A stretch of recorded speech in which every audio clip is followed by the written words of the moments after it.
tous et bienvenue dans cette nouvelle vidéo. Non, vous ne rêvez pas, aujourd'hui je vais bien pouvoir vous présenter le nouveau zoom de chez Sigma, le 2870 f2.8 de la gamme Contemporary.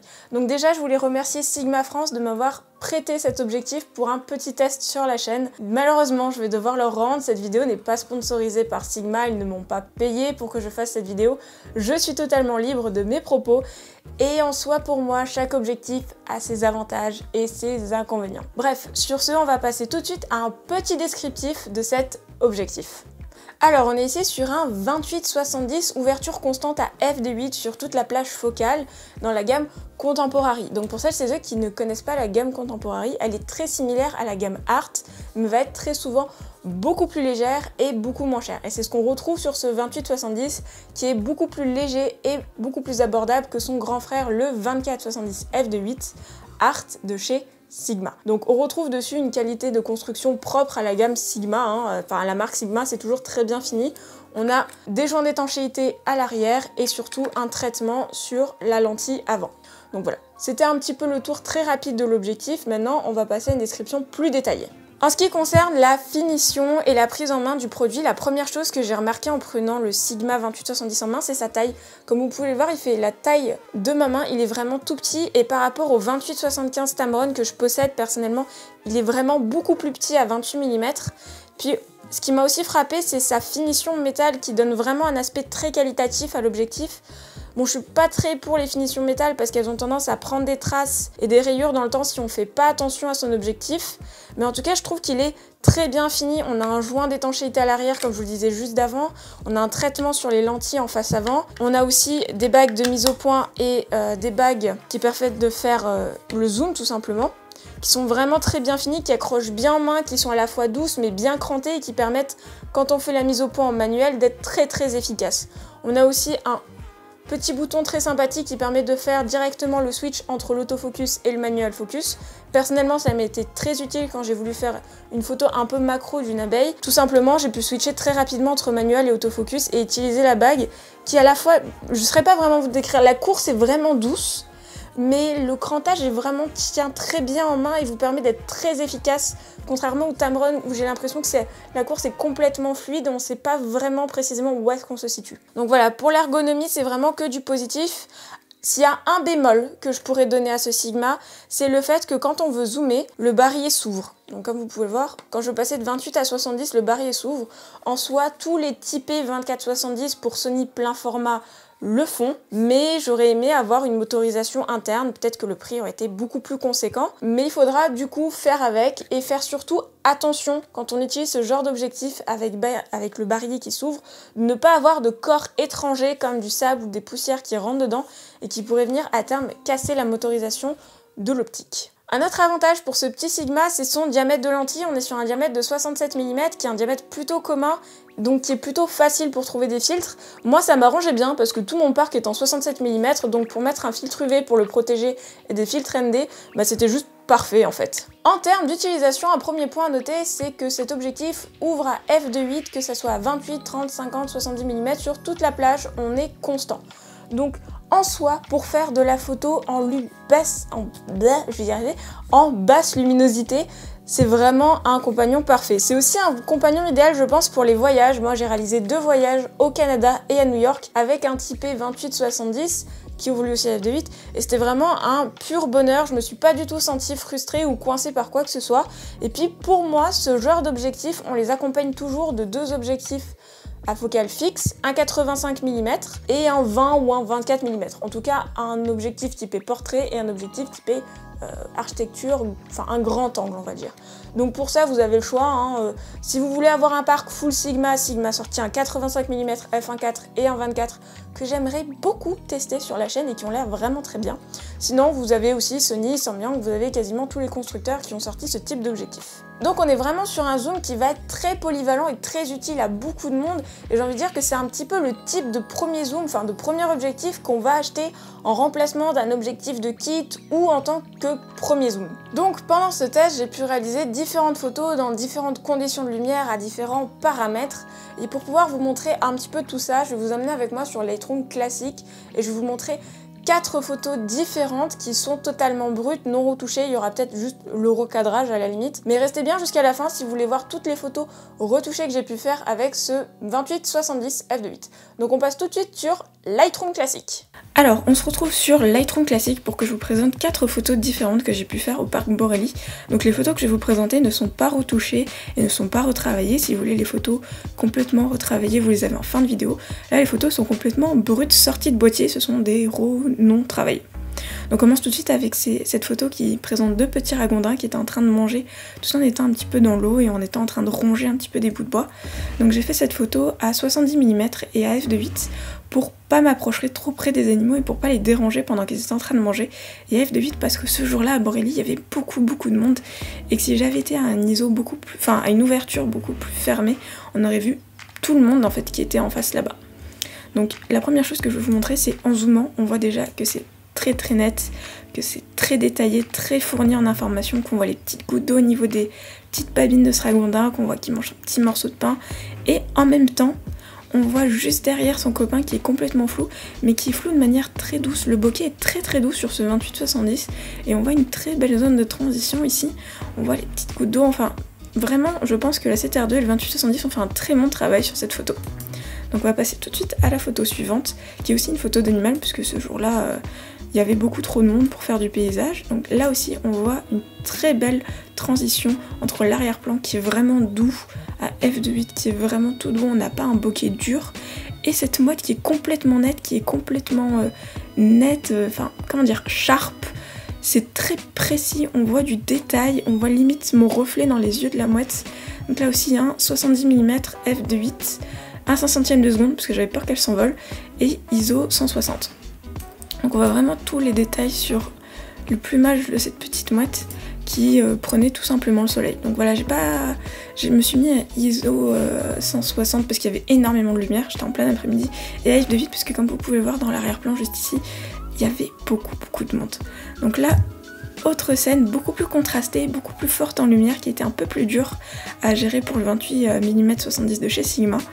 Donc là, si on zoome, on voit ici un petit peu d'aberration chromatique qui, je pense, serait très facilement corrigée par Lightroom. Malheureusement, cet objectif n'est pas encore pris en compte par Lightroom. Il devrait l'être dans pas très longtemps, je pense. Mais on voit quand même que le 28-70 en est très bien sorti. Si on zoome, on voit beaucoup de détails, on voit les toiles d'araignée sur cette petite statue. On voit que même les zones qui sont très fortement éclairées, on arrive à récupérer de l'information et des détails sur l'usure du temps qui a été faite sur cette statue.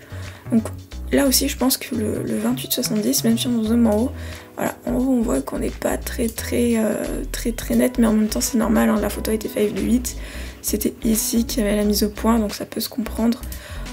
Même si on descend un peu plus bas ici, on voit quand même qu'il y a pas mal de détails, pas mal d'informations dans cette photo, même au niveau des pieds de la statue. Donc maintenant, dernière photo, qui est ma préférée, et je pense que vous allez comprendre tout de suite pourquoi. Donc là, j'étais à 70 mm, mais j'étais à f7,1 parce que je voulais vraiment avoir ces petites abeilles nettes. Déjà, premier point, avant de zoomer et de vous montrer vraiment pourquoi j'adore cette photo, c'est qu'il y a un très beau rendu des couleurs qui est fait par ce 28-70. J'aime beaucoup comment cet objectif a rendu les couleurs de cette plante, ce vert notamment, qui est très beau. On a des couleurs vraiment très douces. Avec ce Sigma, c'est un petit peu la patte de Sigma, c'est que les couleurs sont vraiment douces, les bokehs sont doux, il n'y a rien d'agressif dans ces objectifs. Et si on zoome, voilà, juste ça, j'ai réussi à avoir l'abeille complètement... Enfin, j'ai réussi à avoir l'abeille nette qui est en train de manger, on va mettre son petit tuyau qui lui permet de récupérer le pollen des fleurs, le nectar des fleurs. Et on voit limite qu'elle avait un petit bout de pollen qui était accroché à l'arrière. Donc voilà, pour faire cette photo, ça m'a pris beaucoup de temps, il y a eu beaucoup de ratés et j'ai dû la faire en mise au point manuelle parce que la 7R2, son autofocus n'était pas assez performant pour arriver à attraper cette abeille qui était tout le temps en train de bouger de fleur en fleur. Donc je me suis mis à 70 mm tout en restant très loin pour pas la déranger pendant qu'elle était en train de manger, et à f7,1 pour être sûre que la zone où je prendrais l'abeille serait nette et qu'elle serait dans cette zone là et avoir une zone assez large. Du coup j'ai fait ma mise au point en focus manuel avec le Sigma 28-70 et c'est là que je vous disais que la course de la bague de mise au point est vraiment pratique parce que j'ai réussi à atteindre cette zone précise où il y avait l'abeille et du coup avoir ce shot totalement net. En plus, couplé au focus picking de la 7R2, j'arrivais quand même à voir un petit peu ce que je faisais et j'ai pas eu besoin de shooter énormément de photos pour arriver à ce genre de résultat. Donc voilà les 4 photos que j'ai pu vous montrer sur Lightroom classique et pour vous rendre compte un petit peu de la qualité de ce 28-70. Si les photos totalement retouchées vous intéressent, vous pouvez les trouver en fin de vidéo. Et sur ce, on repasse au reste de la présentation de ce 28-70.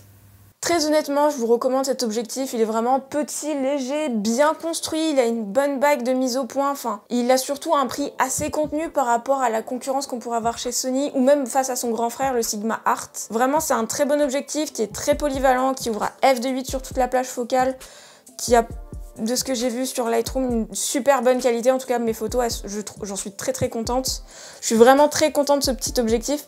Si je pouvais lui mettre, allez, on va dire 2 inconvénients, je dirais que déjà le barillet qui s'ouvre quand on fait le zoom, c'est pas le mieux, mais en tout cas, il n'y a pas d'autres objectifs concurrents qui ne le font pas. Le 24-70 le fait, le 24-70 f4 Sony le fait, le Tamron le fait, le Sigma Art le fait, enfin...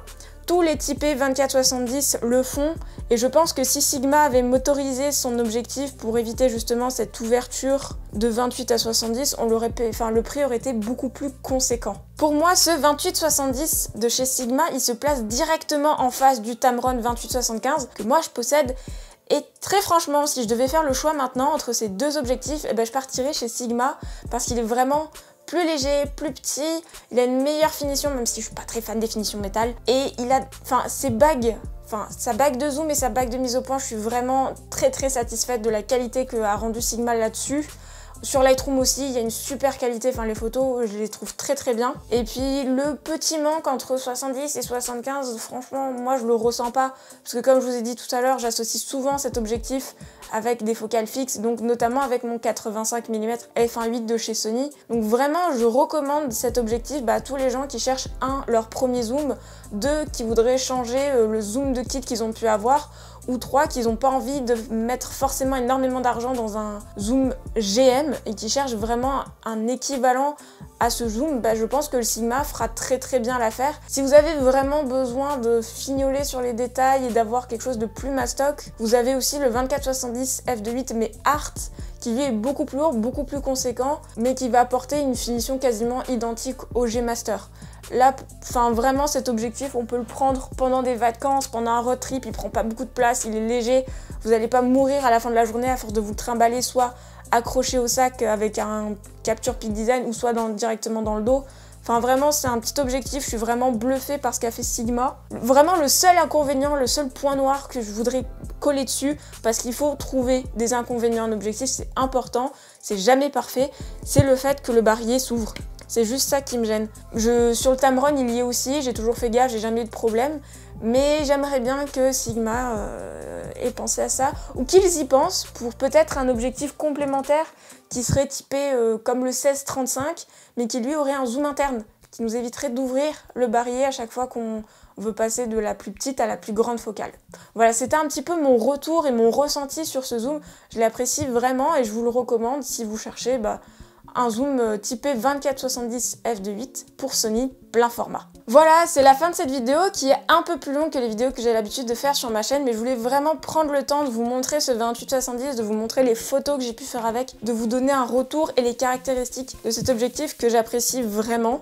Et puis si vous avez des questions sur le 28-70, vous n'hésitez pas, les commentaires sont là pour ça. Il n'y a pas de souci, je vous répondrai avec grand plaisir. Si vous voulez voir les photos, restez bien jusqu'à la fin. Je vous ferai un petit diaporama des différentes photos, pour le coup retouchées. Et puis n'hésitez pas à aller voir mon Instagram si vous voulez voir directement les photos. Puis moi, je vous dis, n'oubliez pas de vous abonner, d'activer la cloche, de liker, de partager cette chaîne. Avec un peu de chance, on pourra refaire ce genre de vidéo avec Sigma, peut-être pour le 85 mm f1.4 ou le 24, je sais pas trop. Mais voilà, j'ai vraiment aimé travailler avec Sigma. Cet objectif, je le trouve plutôt bien fini et plutôt complet, on va dire, par rapport à ce qui est actuellement sur le marché. Je pense on n'est pas très loin du meilleur zoom 24-70 de l'année, en tout cas, pour Sony plein format. Bon, bref. Je m'arrête là parce que je pense que la vidéo est déjà très longue et je vous dis à la semaine prochaine. Allez, salut!